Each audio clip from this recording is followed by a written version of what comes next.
Good morning and welcome back, everyone. So today I'm going to be looking at installing the Kenwood SW11 sub that I put in the Mercedes, and I also put in my friend Luke's Land Rover.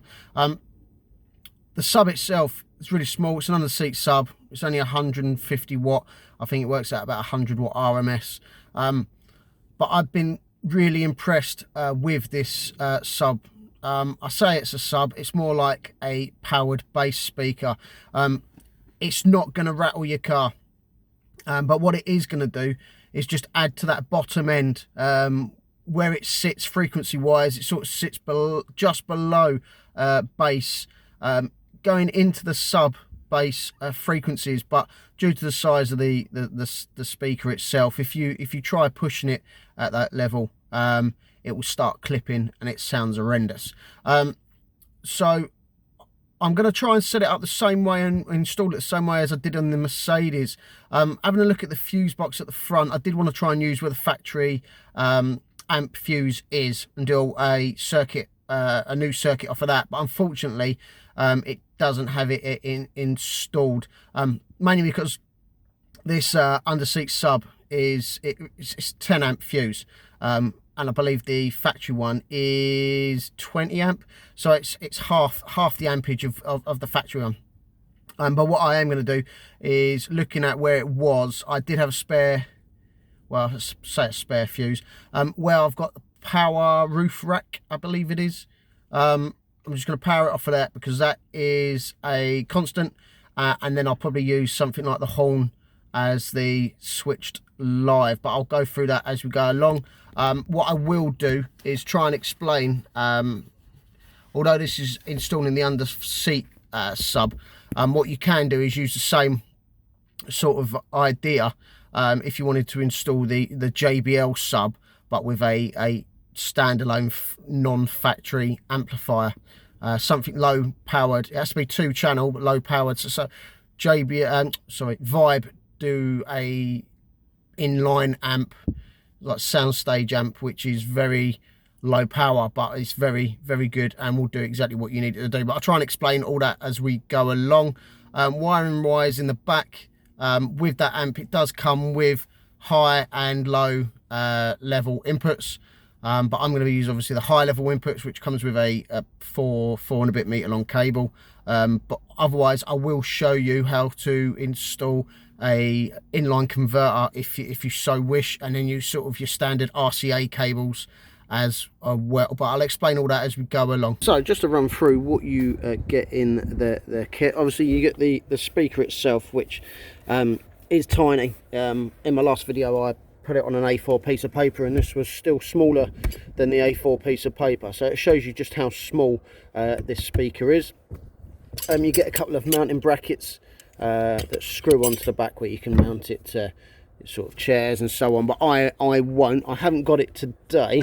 I've got some on order. What I tend to do, if it's in the back of a car like this, because it's so small, or even if you put it underneath the car seats, get some Velcro strips on the back here.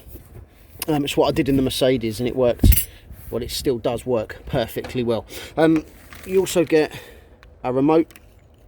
On there you can change obviously the volume, the frequency levels and the phase. I don't use it. At the end I will do a little test. I have it plugged in, but I will then disconnect it because I don't use these. I have it set to the factory settings, which is 0 phase, 120, I think 125 hertz, and then the volume just goes up and down with the speakers. Obviously the wiring harness, you get power cable. This is sort of like the fixed part of the wiring harness. With the power cable just connects into there. Your remote lead, which is fixed, which is a bit of a pain. The earth lead, and then the line in part there. Now obviously with the kit, like I say, I have already taken this apart and just taped it together, but you do get, this does normally come with the bullet connectors on the end, but I've just cut them off. So that you can use for inline high output so you can connect it to your speakers, which is how I'm going to be doing it. But like I also will be showing you how to put an inline converter, so if you wish to use RCA leads, or if you have an aftermarket head unit in your car which has RCA output, you would then just connect it into these. But that is basically the kit. Okay, to start with, we need to take the stereo apart. So first of all, what you need to do with your little panel tool is just this outer, try and do it on this side,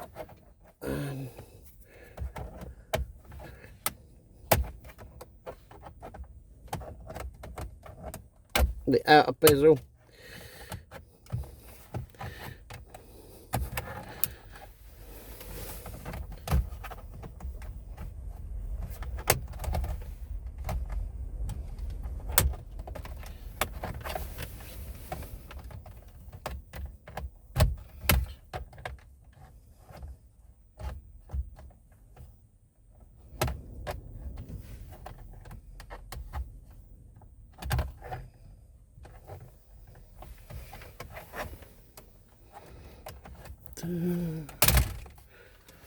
Doesn't want to play ball today, but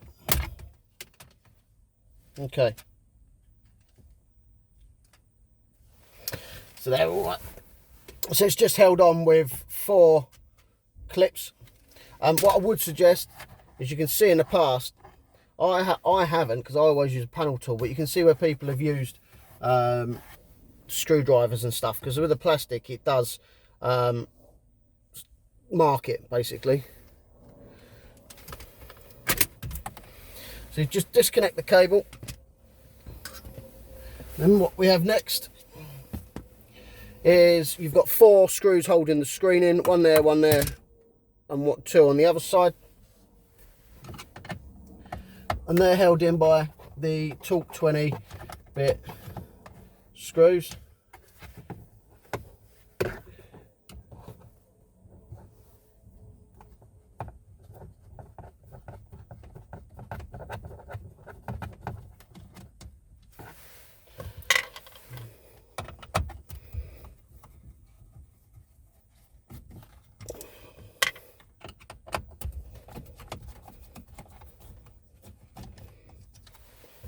Right, so when handling the screen, what I would suggest, it has got the outer plastic bit.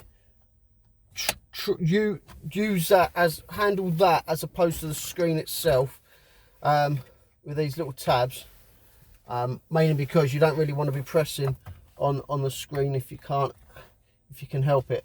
But these are just held in. This got little clips at the side that just sit in. So if you lift that out and then just use your fingernail behind there, same again this side, it's just got little clips that they push in. And then behind, you've got all the clips you need to undo, which is just a case of pushing down on the little tab and then gently pulling them back.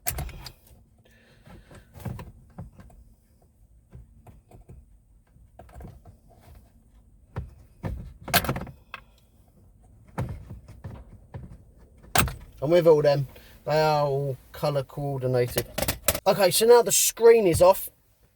To get the bezel off, you've got 4 screws. You've got 2 there and 2 at the back there. Again, Torque 20 bit.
Okay, once you've done that, you need to just remove this outer silver bezel, which I'll try and get.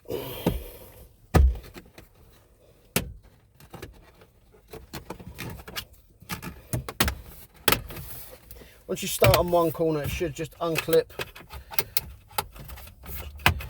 and it just hooks in behind. Just be careful, it hooks in behind the screen there with those two hooks.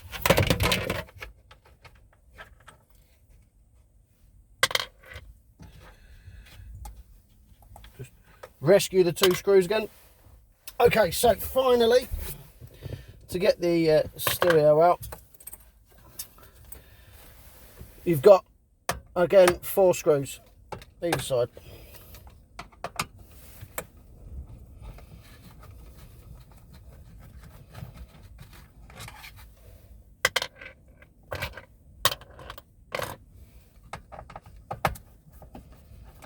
The stereo screws are slightly shorter than the bezel screws, so all I'm going to do is just put them in the other cup holder so they're not in the same one.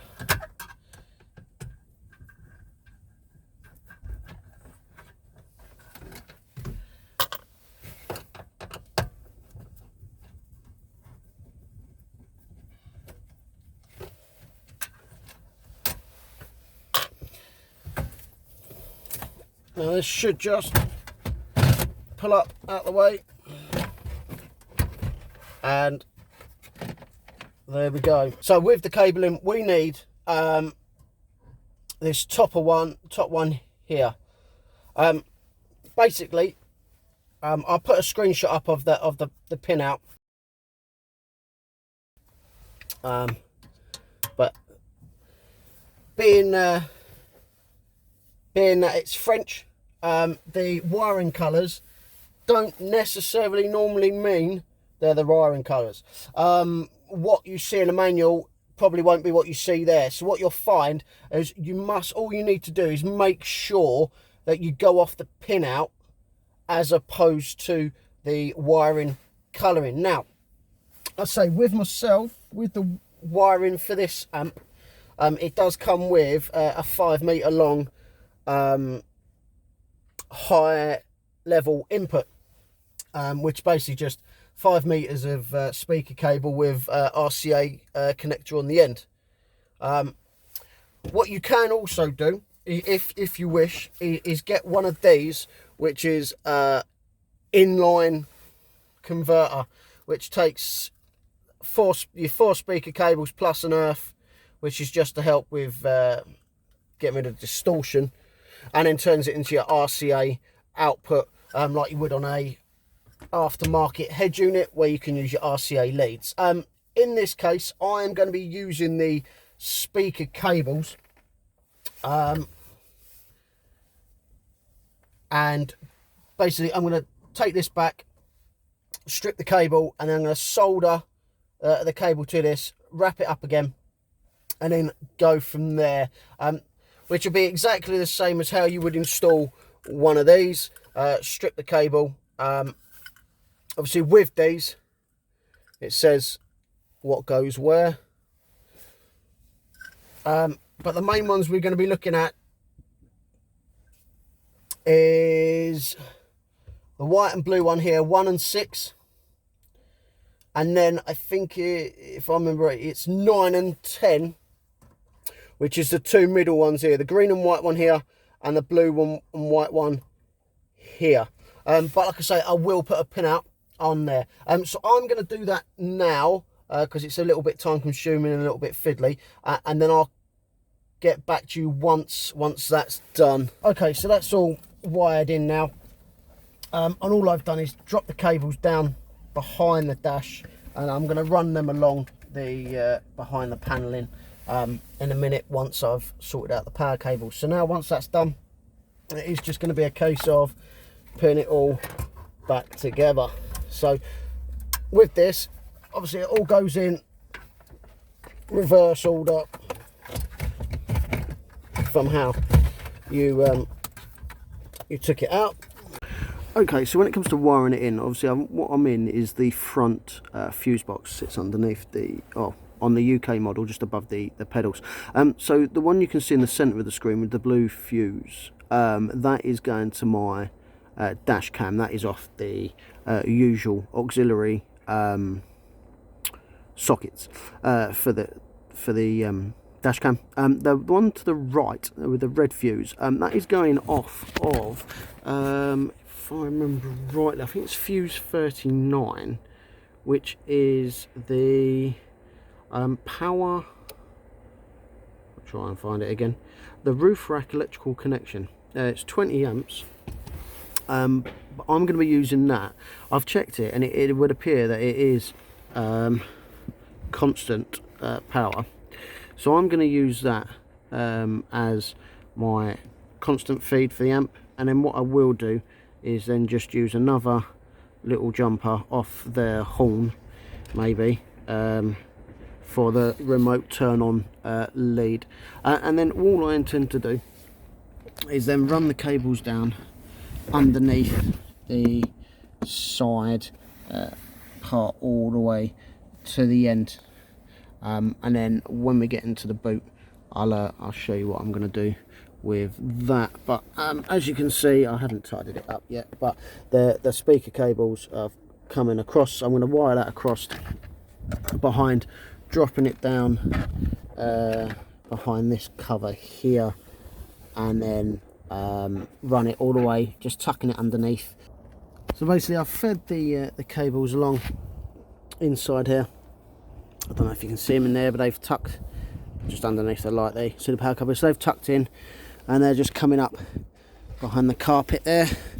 What I have found behind the panel is a nice little earthing point, which would be brilliant for the earth lead.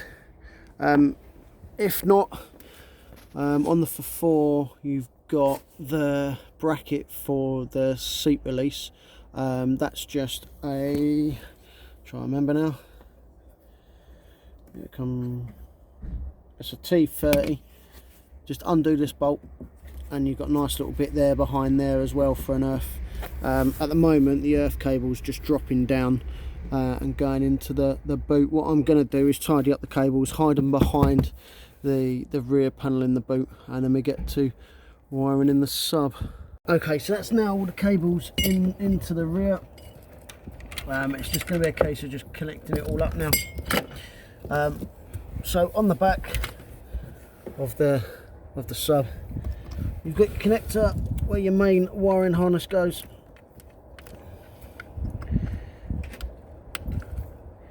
There. So that's connected up now to the remote lead, which is always fixed in, which I said is a bit of a shame, because the rest of them are on bullet connectors, which would have been brilliant. You've now got the power lead.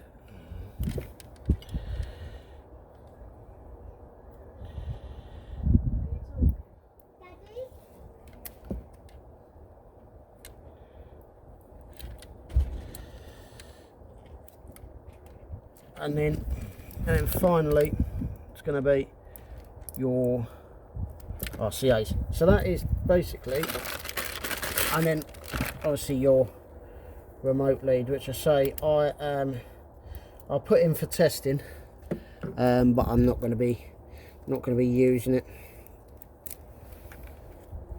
But that then just connects into there.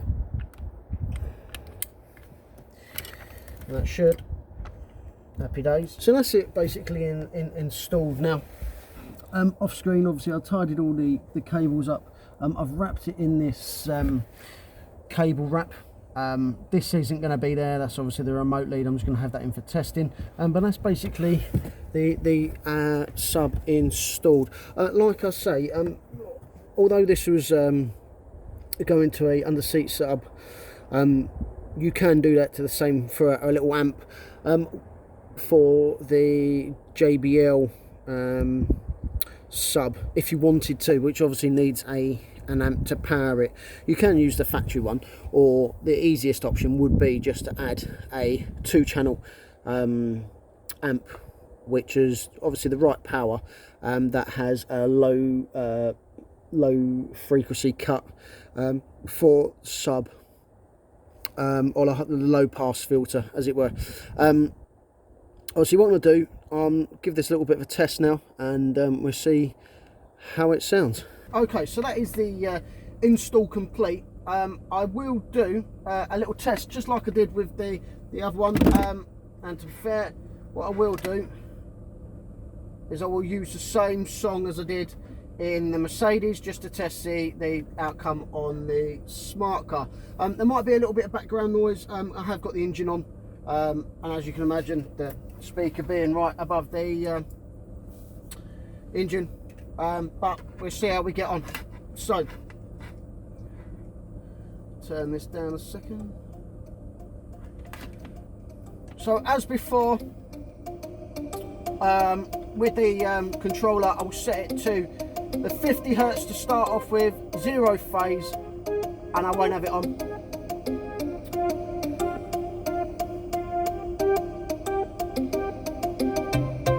What I'll do, I'll now turn it on at 50 Hertz.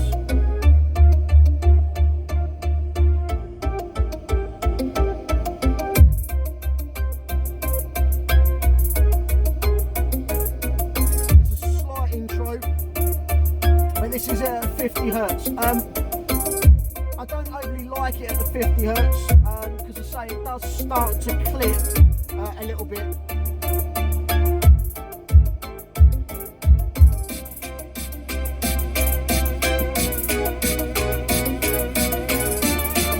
I'll wait till it kicks in again, and then I'll turn it back on.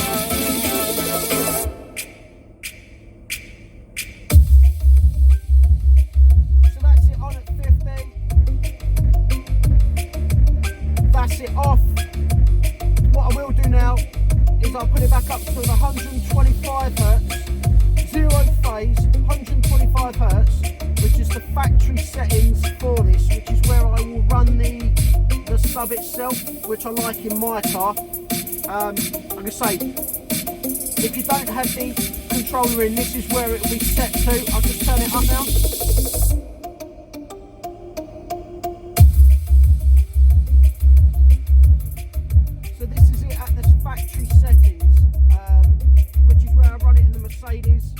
As well as my mate Luke's Land Rover.